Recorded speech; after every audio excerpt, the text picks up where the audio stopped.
Imagine averaging 36 points per game while nearly putting up a triple-double and finishing top 2 in MVP voting 4 times in the last 5 races and still being called overrated, going to the Western Conference Finals twice in the last 5 years, and being called a choker in the playoffs. The narrative about James Harden, started by the NBA media and Twitter, is really dangerous because we are truly witnessing an all-time great, and it seems like at this moment he's really underappreciated, and he's honestly the most hated player that I've seen for no reason at all this decade. So you know what, let's talk about James Harden and some of his criticism. Let's get it.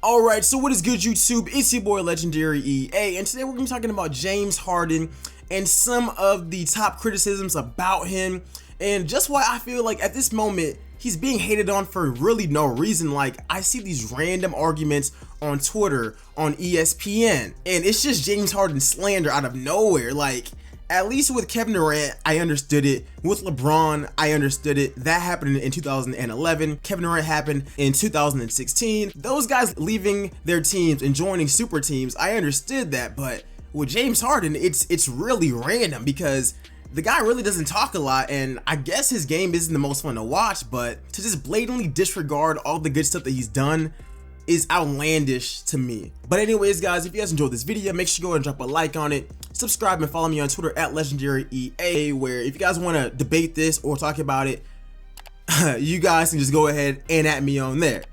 Regardless, you guys, let me know what you guys think about James Harden in the comment section below, and let's get straight into this video. So I've been thinking of making this video for the last few months, but I've been pushing it back and back. But as I was scrolling down Twitter the other day, I saw them ranking the top shooting guards of this decade, and obviously the person who posted it named James Harden as the best shooting guard of this decade.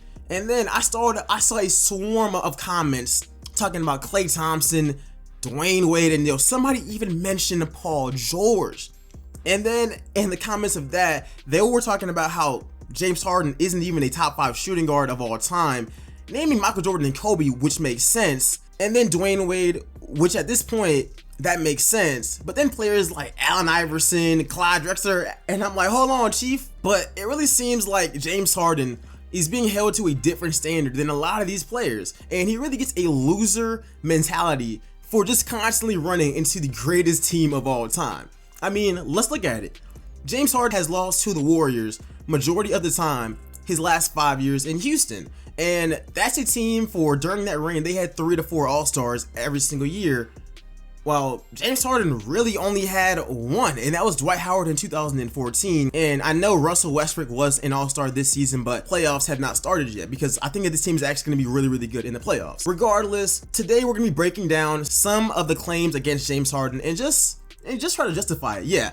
For this video, I'm definitely going to be putting on my cape. Let me know if you guys want to put on my cape for any other player and just add some rebuttals against some of the criticisms, because this could honestly turn into a series. Alright, so one of the criticisms used against James Harden is that his numbers are inflated and he's just a product of Mike D'Antoni's system. And I honestly think that this is one of the worst arguments used against him. Just because before D'Antoni got there, there was a coach there named Kevin McHale who was there for James Harden's first 4 years on the Houston Rockets. And literally the season before D'Antoni got there, Harden averaged 29, 8, and 6 and finished second in MVP voting, right behind Stephen Curry. So people would even argue that he deserved that MVP in the first place. The thing is, he was still a bucket. He was still putting up really, really good scoring numbers, really, really good assist numbers, and really good rebound numbers for a guard. I guess the only thing that you can actually say about that is that D'Antoni turned him more into an ISO player, but for the most part, I've never understood systems being used against players when literally every single player benefits from the system that they play in. The same thing can be said about players like Michael Jordan, Stephen Curry, and even LeBron. Most of their value and their numbers come from the system that they are playing in. So I've never really understood a system being used against players, because James Harden, if you want to say that, yeah, D'Antoni's system really inflated Steve Nash's numbers. However, James Harden was putting up really similar numbers before he even got there. So I don't really like that argument at all. And once again, if you're not going to use that argument against a lot of players, why use it here? The next argument is James Harden. How can he be a top player if he is a bad defender? And honestly, this is a horrendously outdated take, because if you're making this statement after 2018, it's a little ridiculous if you ask me. He's literally one of the best post defenders in the game right now, and that's even coming from his peers. Yo, here's the one thing. Yo, I got something to say. Everybody talks on James' defense and stuff, but he can play D. I don't understand how strong that dude is, bro.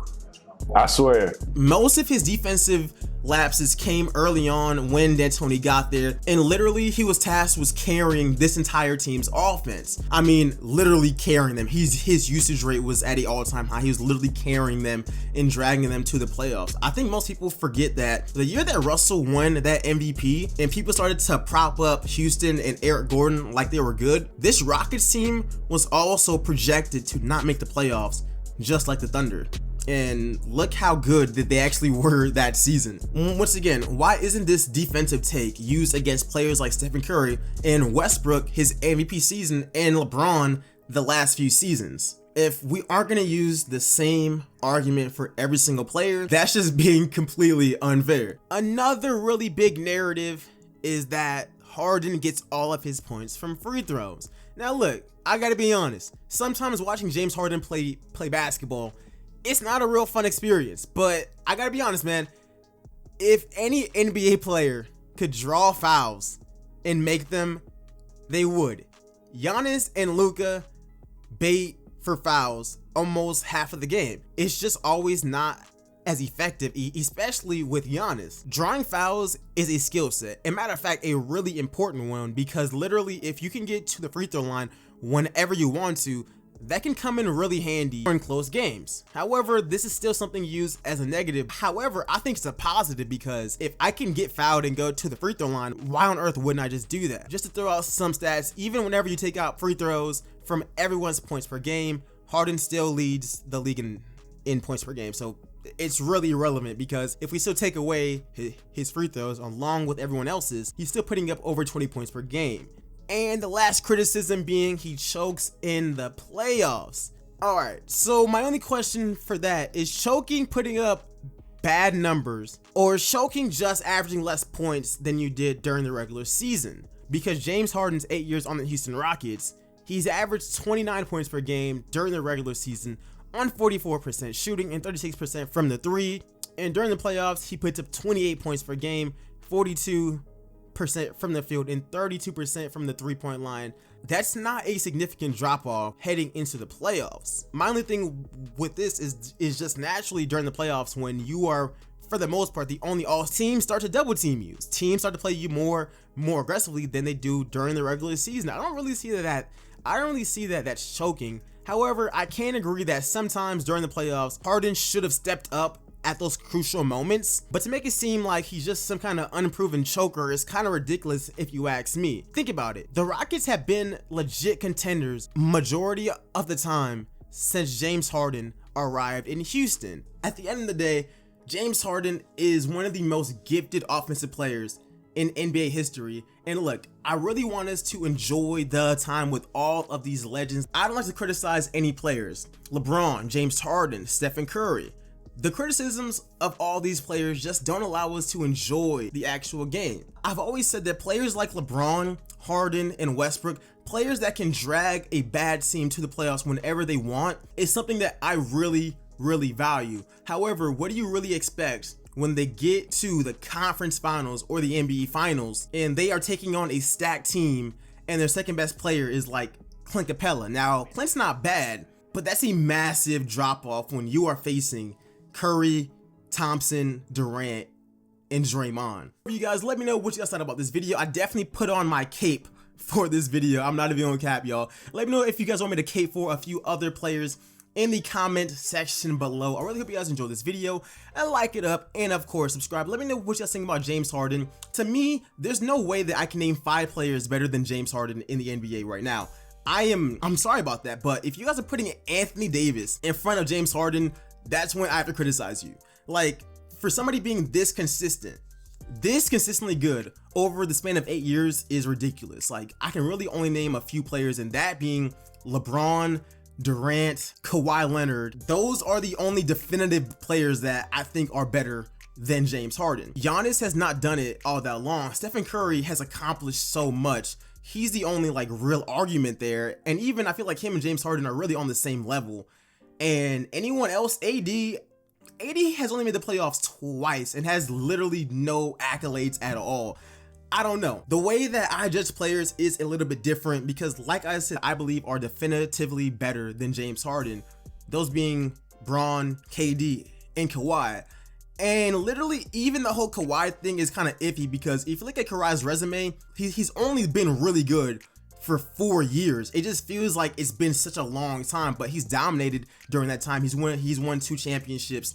However, during the regular season, it's like he's never even there. But let me just show, because this video is getting really long and I literally went off the dome the entire time. So I'm sure I left out a lot of things. Regardless, you guys, hope you guys enjoyed the video and I'll see you guys in the next one.